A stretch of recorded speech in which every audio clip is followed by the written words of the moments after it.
retomando a nossa aula aqui, retornando, né, para frente do celular, do computador, onde você estiver. Chegaram? Eu acho que o Christian tinha pedido para falar bem na hora que eu desliguei e dei um intervalo. Quer falar ainda, Christian? Pode falar.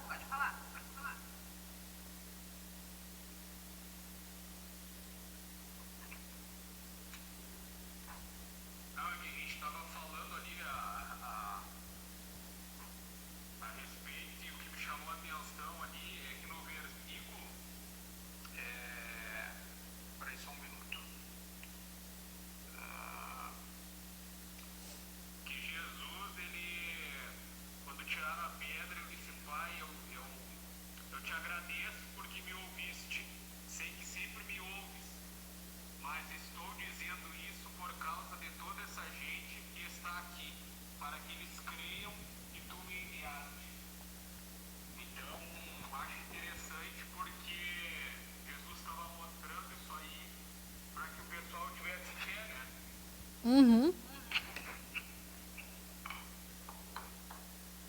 Exatamente. E olha que interessante essa questão, e aí a gente volta para aquilo que a gente estava conversando, que a fé, ela vai estar dentro de nós, não quer dizer que ela vai estar dentro de todos. Mesmo sendo cristãos, mesmo andando com a gente, mesmo muitas vezes a gente sendo da mesma casa, marido e mulher, pai e filho, mãe e filho. A Bíblia nos mostra que cada um está num nível de fé, cada um está numa etapa da caminhada. Agora a Bíblia também me diz assim, ó, a fé que tu tenha para ti mesmo. Ou seja, eu sei onde eu estou, eu sei no que eu creio, então eu tenho que guardar isso que eu creio. O que eu já consigo crer, eu preciso guardar. Sou eu que cuido para que essa fé não seja contaminada e não seja desfeita. Porque pode acontecer. A Bíblia fala sobre decair da fé, ou seja, retroceder. Eu cria, mas agora eu estou desistindo de crer.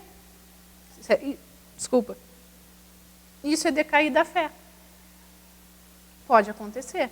Não deve acontecer, mas pode acontecer. A consequência sempre é bem ruim. Tá? Agora a gente vai ver alguns textos e eu vou pedir para cada um abrir num deles, pode ser? Então vamos lá.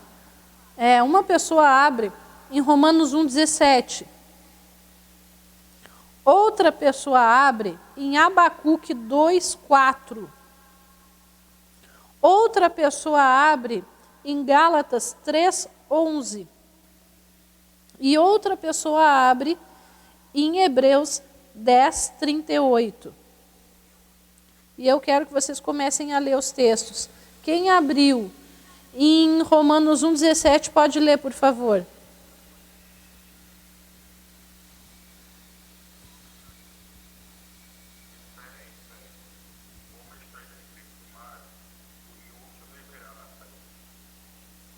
Pronto. Abacuque, quem abriu?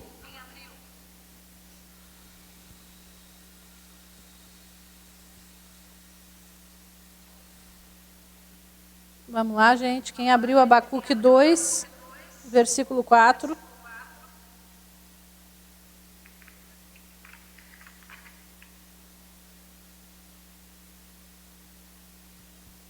Vai ler, Lavínia?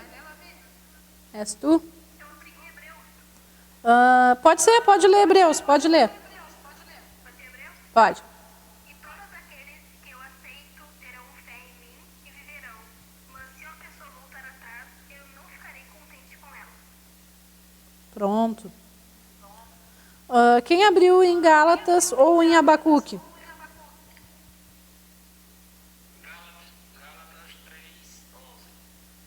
É evidente que diante de Deus ninguém é justificado pela lei, pois o justo viverá pela fé. Pronto. E Abacuque? Ninguém abriu?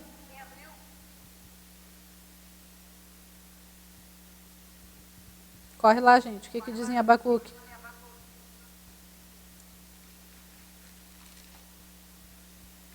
Quem vai ler? É Abacuque, capítulo 2, versículo 4. Achou, Joanas? Tá, vou esperar.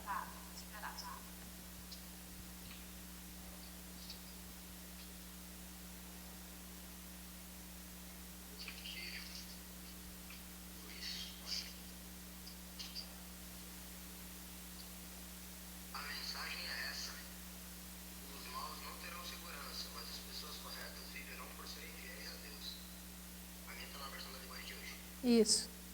Na outra versão diz que viverão pela sua fé. Ou seja, deixa eu fechar aqui de novo. Os 4 textos que eu falei para vocês no primeiro dia, lembra? Que eu disse, nós vamos ver 4 citações na Bíblia que dizem a mesma coisa, que o justo viverá pela fé. Claro, existem aí as versões, né, diferentes, mas vocês vão ver que dizem a mesma coisa. Então, Romanos 1,17 diz o justo viverá pela fé. Abacuque 2,4 diz o justo viverá pela fé. Gálatas 3,11 diz o justo viverá pela fé. E Hebreus 10,38 diz o justo viverá pela fé. E ainda tem um acréscimo, se retroceder, Deus não tem prazer. Então, gente, não tem outra forma da gente viver como cristão que não seja por esse caminho. Não existe outro caminho para se trilhar que não seja o caminho da fé. Para tudo, em tudo. E às vezes vocês vão poder até me perguntar assim, Grace, mas em que situação? Em qualquer situação. Não é só na situação financeira, não é só na situação das coisas que são ligadas ao reino de Deus, assim, orar por um enfermo, crer num milagre. É em qualquer situação. Sabe que, inclusive, eu estava conversando com o José Guilherme ali no intervalo agora sobre isso. A gente precisa exercitar a fé para a gente entender quem a gente é em Deus, porque às vezes a gente tem uma imagem tão distorcida da gente mesmo. E a gente tem que exercitar a fé para, sabe, deixar isso firmar, a imagem que Deus tem de nós, firmado dentro de nós mesmos. Sobre quem a gente é, sobre as capacidades que Deus nos deu, sobre o potencial que Deus nos deu. Vocês acham que não tem que exercitar a fé para assumir, admitir, sabe, a nossa identidade, aquilo que Deus nos chamou para ser? Claro que tem. Porque a gente cresce uma autoimagem muito distante disso. Pelas situações que a gente vive, pelo contexto de onde a gente vem, pela família que a gente vem. Né? Todo o meio contribui, muitas vezes, para nos distanciar da imagem que Deus declarou a nosso respeito. A gente tem que exercitar a fé para voltar para o original. Então, para tudo na nossa vida, a gente precisa exercitar a fé. Um dia, conversando com uma pessoa, olha que coisa séria, né? Ela me disse assim, vou compartilhar essa situação, porque eu achei bem importante. Ela me falou assim, Grace, eu decidi casar com o fulano, e ela me falou sobre a pessoa que ela tinha decidido casar, porque eu já tinha 20 anos, e eu achava que eu nunca ia conseguir casar. Então, quando ele apareceu e parecia ser a coisa mais maravilhosa dessa vida, eu casei. Não porque realmente, assim, eu gostava dele e, né, e queria viver junto a vida toda, mas foi mais pelo medo que eu tinha de não conseguir casar. E ela disse, eu já tinha 20 anos. E eu nunca tinha tido um namorado. Porque eu me achava feia, me achava esquisita, me achava estranha. Aí a pessoa casou errado. Sofreu uma série de danos na vida conjugal. E depois ela foi me contando, né, as entrelinhas do relacionamento. E eu disse, puxa vida, às vezes a gente tem uma imagem tão distorcida da gente, né, que a gente tem que exercitar a fé para resgatar. Porque senão a gente pode ter uma série de danos. Uma série de danos. Vamos seguindo? Olha só, a Bíblia diz assim também, somos salvos mediante a fé. Efésios 2, vamos abrir lá. Salvação. Vamos falar sobre salvação um pouquinho. Eu sei que vocês falaram sobre isso, né, na primeira matéria que tiveram. O pastor Eliomar, ele é sempre muito esclarecedor nessas questões, então eu sei que vocês não têm nem dúvida sobre isso, mas como a gente precisa tocar nesse ponto, a gente vai tocar. Efésios 2, versículo 8, diz assim: porque pela graça sois salvos, mediante a fé, e isso não vem de vós, é dom de Deus, não de obras, para que ninguém se glorie. Deixa eu ver até onde vai, até o 9, né? Não de obras, para que ninguém se glorie. Então, a gente já sabe sobre isso. A nossa fé, ela não depende do que a gente possa fazer de bom.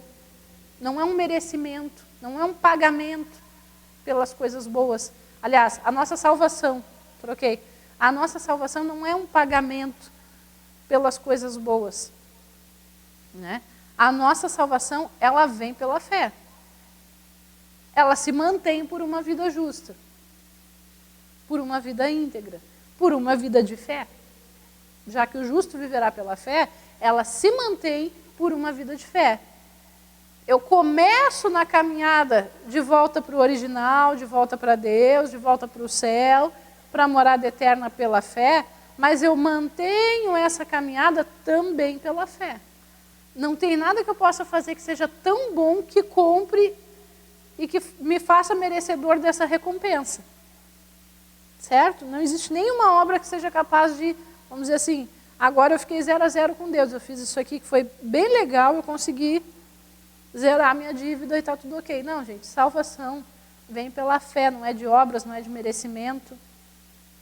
E, inclusive, quem é salvo pela fé deve fazer as boas obras. Por quê? Porque se torna parecido com Deus de novo. Então, cabe para nós cristãos não simplesmente também achar assim, já que eu fui salvo e não dependeu de obras, eu também posso me isentar, porque isso aí é uma coisa para outras pessoas que creem de outra forma, que seguem outra religião, que querem diminuir aí o seu peso na eternidade, ou no que acredita lá que vem depois da morte.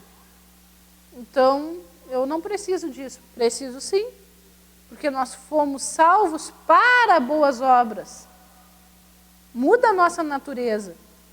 A nossa natureza se torna boa, e quem se torna bom em essência, no sentido de, agora eu sou bom. Não, não é isso. É no sentido de, eu volto a ser parecido com o meu Criador, e o meu Criador, ele é muito bom. Inclusive, bondade é fruto do Espírito, que vai habitar em quem? Vai operar em quem? Em nós.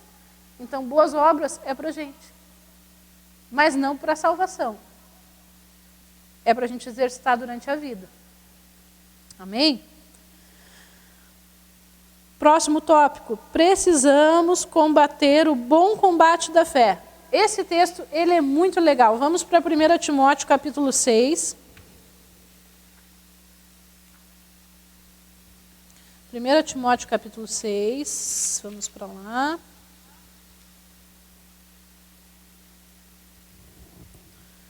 Versículo 12. Está aqui. Combate o bom combate da fé. Toma posse da vida eterna, para a qual também foste chamado, e de que fizeste a boa confissão perante muitas testemunhas. Olha o que Paulo está dizendo para Timóteo. Timóteo, combate o bom combate da fé. Quando Paulo chega no final da sua vida, o que ele diz a respeito dele mesmo? Combati o bom combate, guardei a fé e corri a carreira que estava proposta.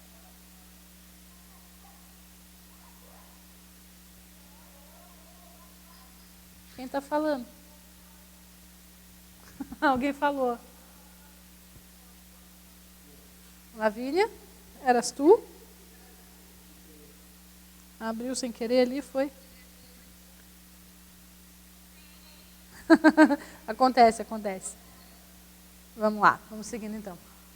José, baixa aí, senão eu vou me perder aqui no meu raciocínio. Baixa um pouquinho o teu som. Está alto. Nossos retornos às vezes ficam altos e aí eu fico confusa, é muita voz ao mesmo tempo. Então, combate o bom combate, toma posse da vida eterna, para a qual também fosse chamado, e de que fizeste a boa confissão perante muitas testemunhas. E Paulo vai e fala a mesma coisa no final da sua vida. Combati o bom combate, guardei a fé, corri a carreira, completei a carreira.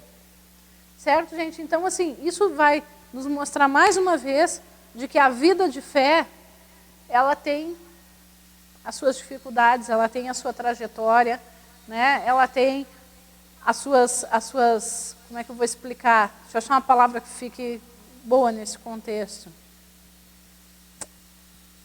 Ela tem a sua pressão. Existe uma resistência, tem que existir uma resistência nossa para nos mantermos em uma vida de fé. Sem fé, não, precisamos combater o bom combate. 1 Timóteo 6,12, a gente viu isso. Ah, sim, eu anotei aqui na apostila uma observação que eu achei bem importante. Eu botei assim, ó, precisamos nos proteger debaixo da nossa fé. E precisamos proteger a nossa fé. Aí eu vou dizer o porquê dessa citação. Abram a Bíblia de vocês em Efésios capítulo 6, que a gente vai ver o porquê dessa linha de pensamento, de raciocínio. Quando a gente vai ver sobre a armadura de Deus, a gente vai ver a associação, a imagem que Paulo fez para a gente entender a importância da fé, certo? Vamos ler, deixa eu ver a partir de onde? A partir do 10. Efésios 6:10 fala sobre a armadura de Deus. Diz assim, quanto ao mais, sede fortalecidos no Senhor e na força do seu poder. Revesti-vos de toda a armadura de Deus para poderdes ficar firmes contra as ciladas do diabo.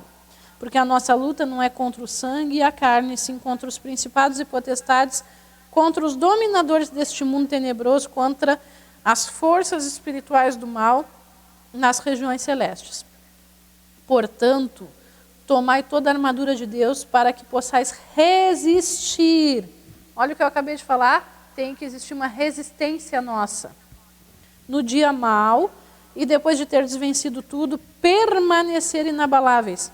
Eu acho interessante essa forma como Paulo explica, que ele fala sobre a gente resistir, mas depois que passa a pressão, existe uma forma da gente ser visto. Porque às vezes a gente pensa assim, depois que passou a pressão, sobrou só o pó, eu junto o que sobrou de mim e sigo a vida. E não. Paulo está dizendo para resistir, permanecer inabalável, depois que passou tudo, depois de ter vencido tudo, permanecer inabalável. Ou seja, eu não vou viver com o que sobrou de mim depois que eu passei pela pressão. Eu vou viver comigo na íntegra e no quanto eu me fortaleci durante esse período. Estais, pois, firmes, cingindo-vos com a verdade e vestindo-vos da couraça da justiça. Calçai os pés com a preparação do evangelho da paz, embraçando sempre o escudo da fé, com o qual podereis apagar todos os dardos inflamados do maligno. Aí depois segue o resto da armadura, né? Mas me chamou a atenção sobre essa questão. Quando Paulo fala da armadura, ele associa a fé ao escudo. Ao escudo. A gente sabe que o escudo era o modo primário de proteção dos soldados. O escudo era o que cobria praticamente todo o corpo do soldado. E a Bíblia diz sobre sempre estar com esse escudo à frente, sempre embraçado com esse escudo, para que a gente apague os dardos inflamados do maligno. Vocês já devem ter visto aqueles filmes, né, de guerra medieval, aqueles filmes assim que a gente olha, tipo 300, tem outros, né? Eu lembro desse agora, mas tem outros, né, que os adversários vão lá, fazem aquela flecha pegando fogo e joga lá e atira no povo inimigo.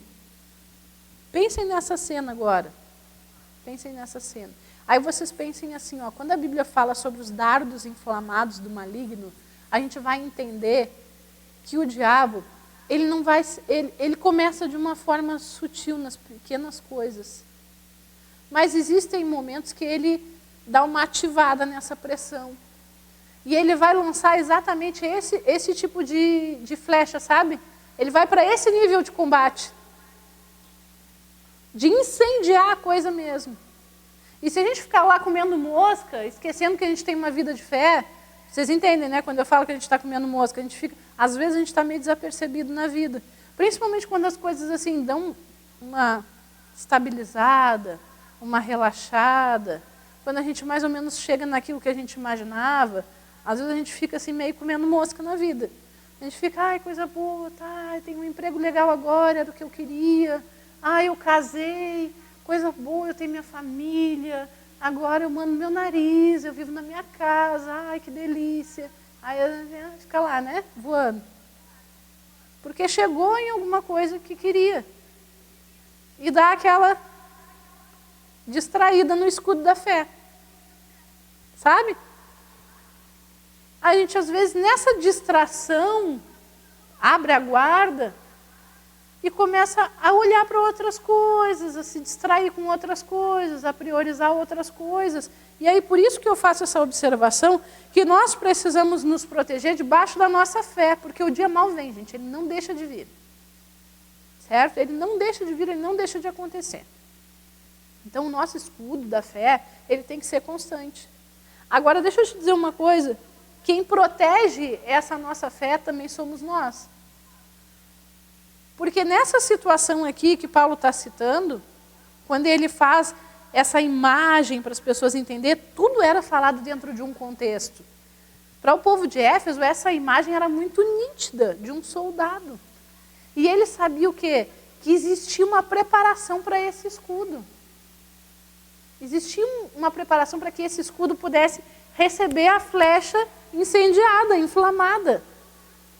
Eles não esperavam o escudo incendiar, entendeu? E depois, meu Deus, o que eu faço agora? Eu apago como? Esse fogo. Não, já existia uma preparação para que quando aquela flecha incendiada batesse, ela não incendiasse o escudo.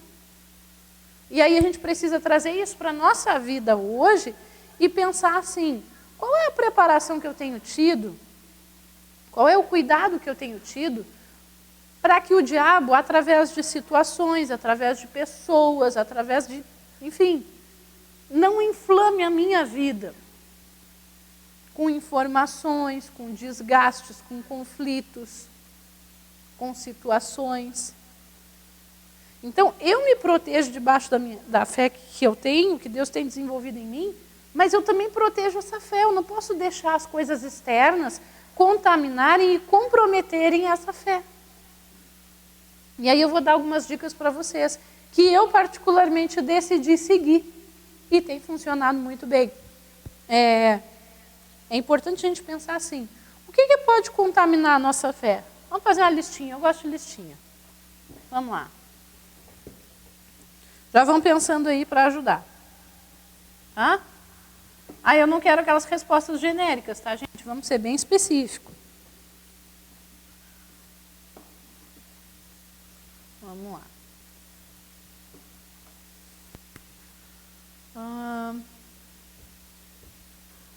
O que contamina a fé?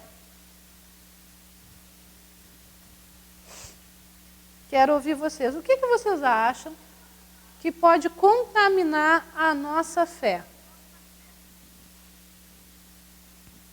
Me ajudem aí, vamos enumerar aqui alguns tópicos. Má influência pode interromper. Muito bem, Jonas. Má influência. Que mais? Palavras negativas. Isso aí, Mariana. Palavras negativas. Que mais?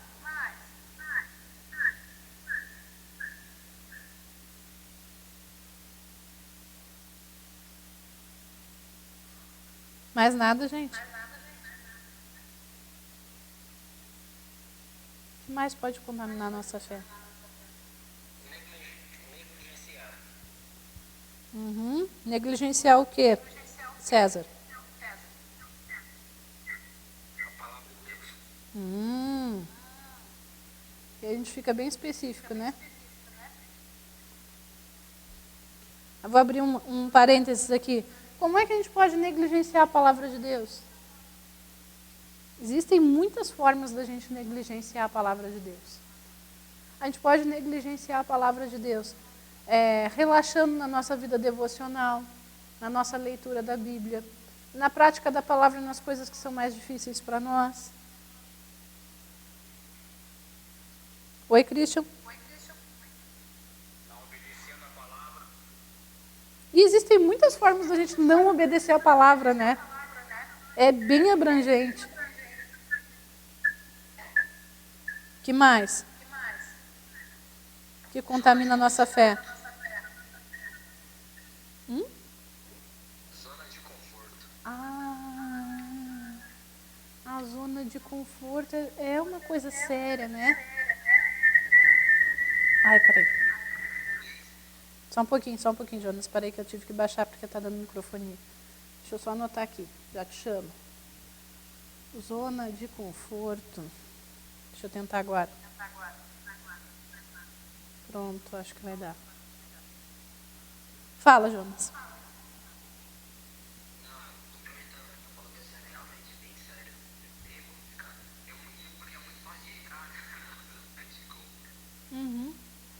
E às vezes a gente entra até pensando assim, poxa, cheguei, minha fé funcionou, né? Cheguei onde eu queria. Agora eu vou relaxar. Não tem mais nada para fazer depois daqui. Claro que tem. Sempre tem. Que mais, gente, que contamina a nossa fé? O medo.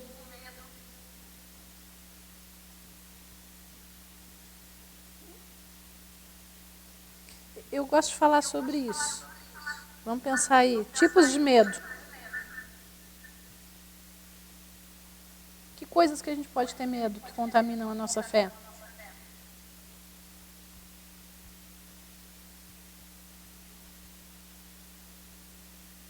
Contem para mim. Verdade. Que mais? Todos aqueles pensamentos limitantes que você falou anteriormente. É verdade. Medo de ficar sozinho. Medo de não ser aceito. Medo de não ser suficiente. E existe uma infinidade de medos, né? Que podem contaminar nossa fé. Que mais? Aí eu vou botar duas coisas aqui que eu acho particularmente bem ruins. Crítica e fofoca. Medo de morrer. E agora, na pandemia, que a gente está vendo um monte de gente morrendo, será que não dá uma aguçada nesse tipo de medo?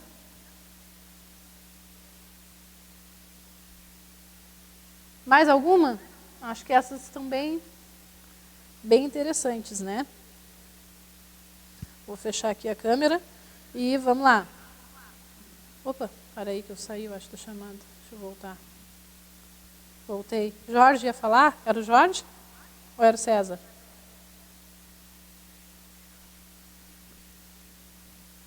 Fala de novo, César, eu tinha baixado. Escolha errada. Vou anotar aqui. Escolha errada.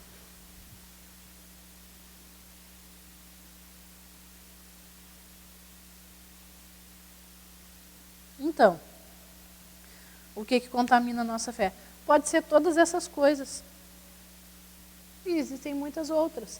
E aí, quando eu falo que nós precisamos proteger a nossa fé, a gente precisa começar a perguntar assim, ó. Eu estou numa situação, eu estou perto, eu estou convivendo, eu estou me acostumando com alguma dessas coisas, seja com uma má influência, seja com uma palavra negativa, seja com uma negligência da palavra, seja com a zona de conforto, seja com medo, com a crítica, com a fofoca ou com a escolha errada. Gente, a gente sempre vai ter esse termômetro. Eu posso garantir para vocês que a gente vai saber identificar. O perigo e o problema é que muitas vezes a gente vai deixando. Não, eu sei até que, né, que isso pode ser ruim, mas eu vou dar mais uma chance, eu vou esperar mais um pouco. Uma decisão que eu tomei, esses dias eu estava até conversando com o Wagner em casa sobre isso. Cada um sabe quais são as suas limitações, no seu temperamento, na sua forma de agir. Então a gente acaba sabendo o que pode contaminar a nossa fé também, o que pode nos desestimular, inclusive. E eu disse para ele, Wagner, é tão bom quando tu começa a te dar conta de que tu não precisa estar em todos os ambientes, de que tu não precisa ouvir todas as coisas, de que tu não precisa participar de todas as coisas. Tem coisas, amados, que a gente vai ter que, sim, tomar uma postura de se ausentar.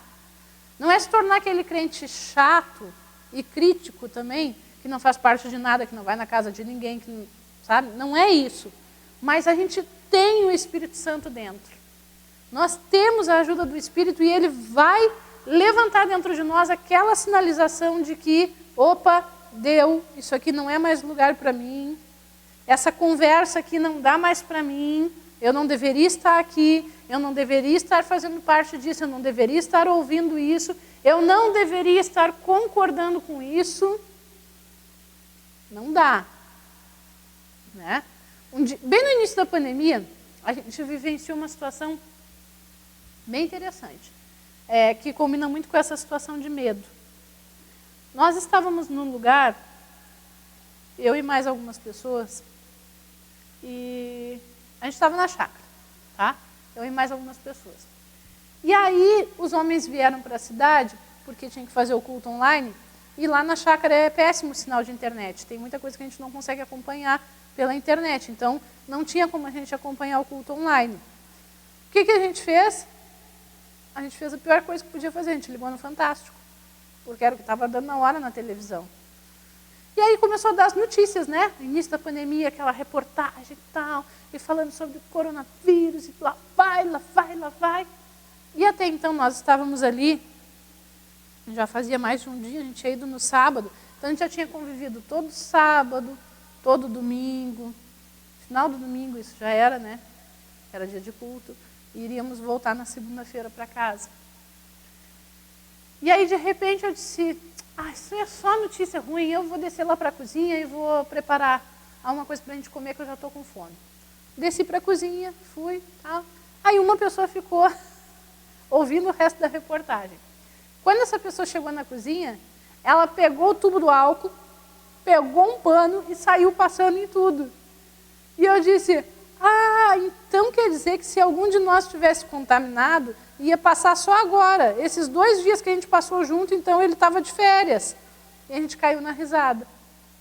Por quê? Porque é o poder da informação. Até então a gente estava tranquilo, estava todo mundo bem, claro, né? Ali com higiene, com tudo certo. Era 3 pessoas junto, não era uma aglomeração de gente. Não era isso. Mas, quando aquela informação chegou para a pessoa, que a pessoa começou a dar atenção, gerou medo. E quando gera medo, gera uma atitude correspondente ao medo. Assim como a fé gera uma atitude correspondente à fé. Uma ação correspondente. Lembra, a gente falou sobre isso ontem. O medo também tem uma ação correspondente. E eu não estou falando de falta de cuidado, tá, gente? Eu estou deixando bem específico esta situação, Nós já estávamos juntos há 2 dias, então naquele momento, aquele álcool todo não fazia a menor diferença. Tá bom? Não estou dizendo que a gente não vai usar a precaução, não vai usar máscara, não vai usar álcool gel e vai sair fazendo visita para todo mundo. Não é essa a questão, calma aí. Eu estou exemplificando bem claramente aqui, o recorte da situação. Tá bem? E aí a gente começa a analisar e perceber o quê? Eu devo ficar escutando tudo, eu devo ficar me alimentando de toda informação, eu devo, sabe? Eu devo fazer isso? Não, eu tenho que filtrar, porque eu preciso proteger a minha fé, daqui a pouco eu estou contaminando a minha fé. Eu devo estar em todo o ambiente? Eu devo estar ouvindo tudo? Não, eu preciso filtrar. Né? Essa questão da negligência com a palavra. Quantas vezes a gente diz, estou muito cansado, estou tão cansado, Deus sabe o quanto eu trabalhei. E às vezes a gente diz até para Ele, foi para a obra dele, o Senhor sabe o quanto hoje eu me desgastei. E aí amanhã eu me desgastei de novo. E depois de amanhã de novo, e aí vai indo de novo. E a minha vida devocional vai ficando em segundo plano. E deixa eu dizer algo para vocês por experiência própria. Na maioria das vezes, a gente está invertendo os nossos valores, as nossas ações. Não tem como ser bem-sucedido no ministério deixando a vida devocional em segundo plano. Eu faço tudo, sabe? Eu canto, eu prego, eu danço, eu faço o negócio todo acontecer. E aí no final eu estou tão cansado que eu não consigo nem ter a minha vida devocional, não consigo orar, não consigo pegar numa Bíblia, não consigo estudar nada, porque afinal de contas eu trabalhei o tempo todo para Deus. Esse valor está invertido. A ordem está errada. Vai trazer dano. Vai afetar, vai contaminar a nossa fé. Tá bem? Hebreus 11, vamos para lá. Hebreus 11, versículo 6 agora.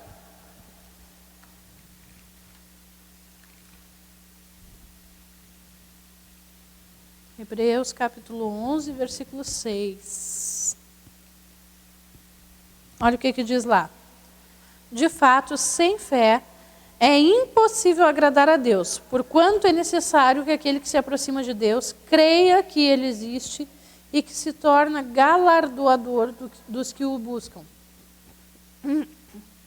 Ou seja, Deus se torna presenteador de quem busca Ele. E a Bíblia está dizendo que sem fé, sem o exercício da fé, é impossível agradar a Deus. E às vezes, agora eu vou abrir um parênteses gigante, tá, gente? Vou até apagar aqui. E vou até contar uma experiência também. E eu acho que hoje a gente vai terminar a aula com isso, pelo horário que é. Sem fé, vou anotar aqui. Sem fé é impossível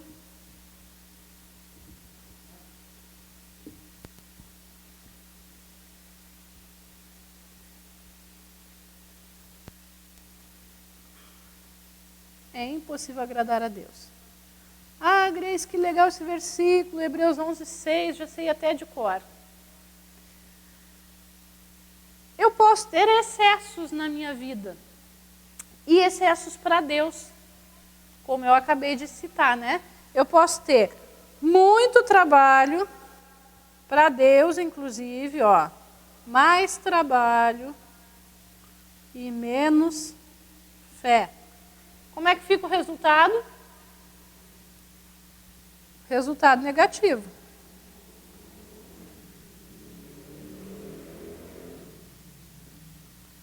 E esse resultado negativo sempre vai virar um distanciamento de Deus.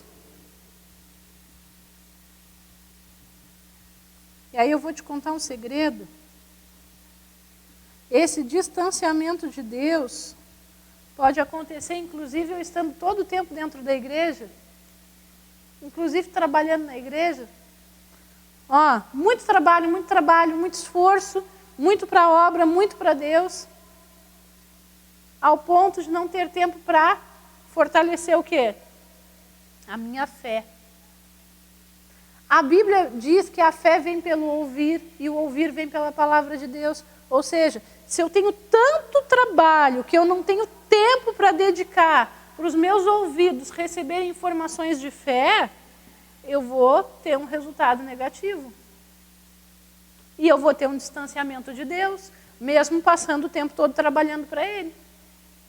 E isso é um perigo, porque sem fé, o versículo é claro, sem fé é impossível agradar a Deus. Então eu posso estar fazendo muito trabalho para agradar a Deus e ainda assim Deus não está se agradando de mim, nem do meu trabalho, porque Ele está desvinculado de fé.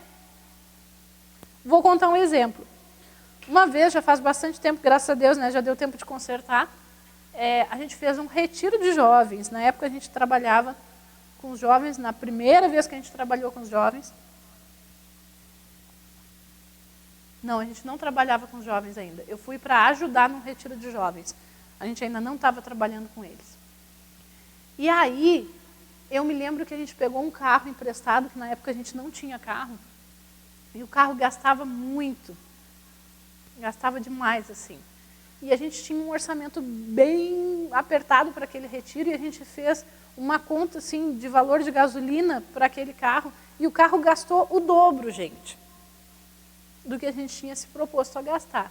E aí eu me lembro que a gente pegou a Socorro e mais uma irmã que era nova, que fazia pouco tempo que estava com a gente, estava indo para nos ajudar. E eu me lembro que faltou, o carro começou a falhar no meio do caminho, e eu disse assim, não acredito que esse carro vai querer gasolina de novo. A gente já botou tudo que a gente tinha de dinheiro nesse carro para ele andar. E aí a Socorro disse assim, minha filha, vamos crer. E eu disse para ela, não, Maria, só um pouquinho. Eu não consigo crer nisso. Tem coisa que é natural, Maria. Botar gasolina no carro, a gente tem que botar. Não adianta dizer vamos crer. Eu não consigo crer nisso. Eu consigo crer que a gente bota a gasolina e ele anda. E na hora ela ficou quieta. E não me disse nada. Quando a gente chegou lá no lugar do retiro, ela me chamou num cantinho e disse assim, do mesmo jeito que a fé que a gente tem para nós mesmos, a incredulidade que tu tiver, tu guarda para ti. Tu não fica divulgando porque tu contamina os outros. E eu disse, hein? Como assim?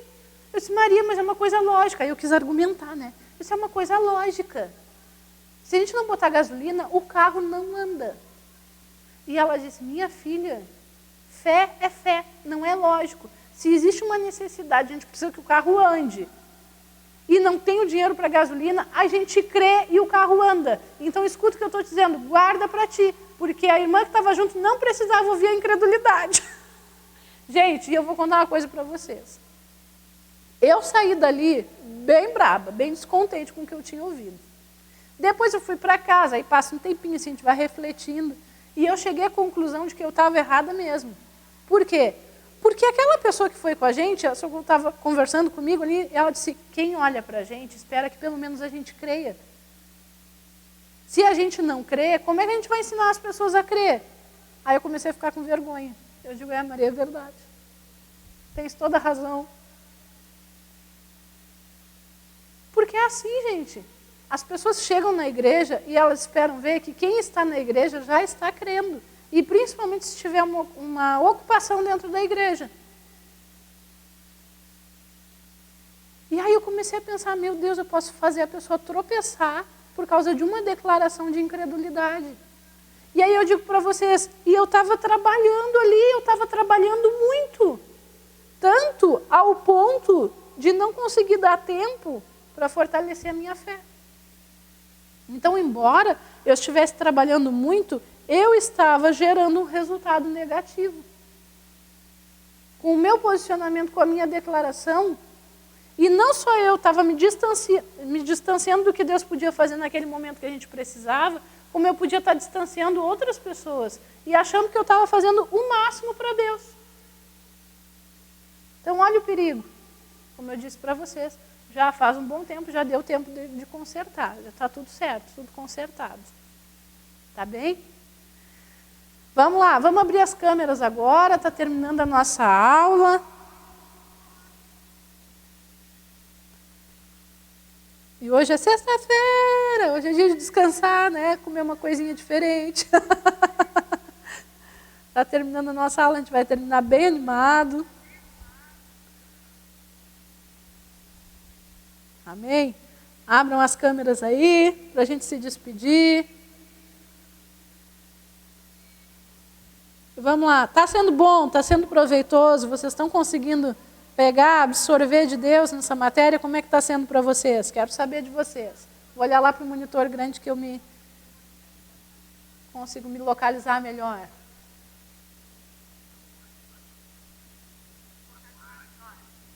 Vamos lá, quero ouvir. Está valendo a pena? Está sendo legal? Tá valendo a pena? Tá sendo legal? Podem falar. Amém. Glória a Deus.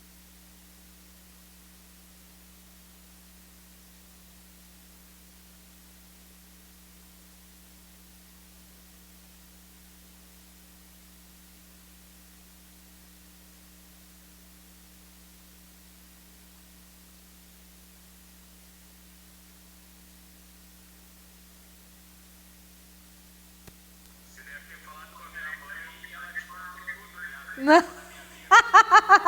Estou sabendo de nada, não.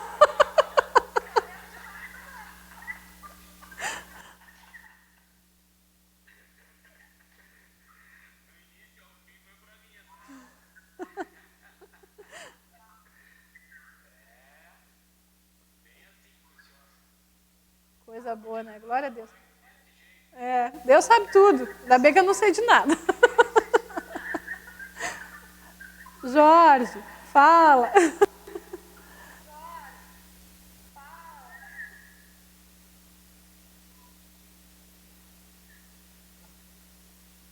Quem mais? Mais alguém quer falar, gente? Irmã Renilda abriu o microfone ali.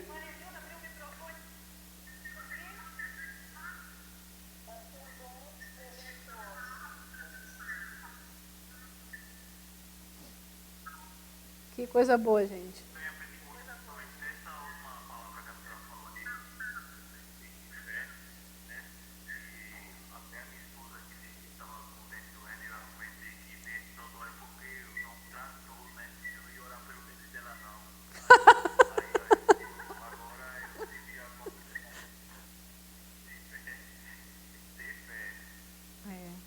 Gente, e tudo isso está tranquilo, a gente está aprendendo e a gente vai seguir a caminhada. E a gente cresce junto e conserta o que tem que consertar e vamos seguindo em frente. Amém? Então tá. Então, gente, nós vamos finalizando a nossa aula. Né? Chegamos ao fim da primeira semana. Nós temos 8 aulas. Eu confesso para vocês que a gente vai ter que dar uma corridinha aqui na apostila, que é tão legal, né? A gente vai compartilhando, vai falando e vai vendo várias coisas, mas eu acredito que semana que vem a gente vai conseguir tocar bem aí a matéria e vai dar tudo certo. Tá bom? Espero que vocês tenham um fim de semana bem abençoado, se fortaleçam na fé, coloquem em prática e terça-feira a gente se encontra de novo na nossa sala de aula. Tenham uma boa noite de sono, de descanso, um sábado e um domingo incrível, uma segunda-feira top, né? Não aquela, é segunda, não. Uma segunda-feira de fé e terça-feira a gente se encontra aqui na nossa aula, tá bem? Fiquem na paz. Eu estou amando estar com vocês. Na primeira aula eu chamei o Wilson e eu disse, meu Deus, o Wilson é um desafio. Dar aula olhando para a câmera, sem enxergar ninguém, aí a gente fica perdido, olha para lá, olha para cá. Mas está sendo muito legal essa experiência. Eu sei que é algo que Deus está nos acrescentando aí. E eu estou bem feliz, bem contente com o resultado. Tá bom? Nos vemos terça-feira, então. Um beijo para vocês e bom descanso.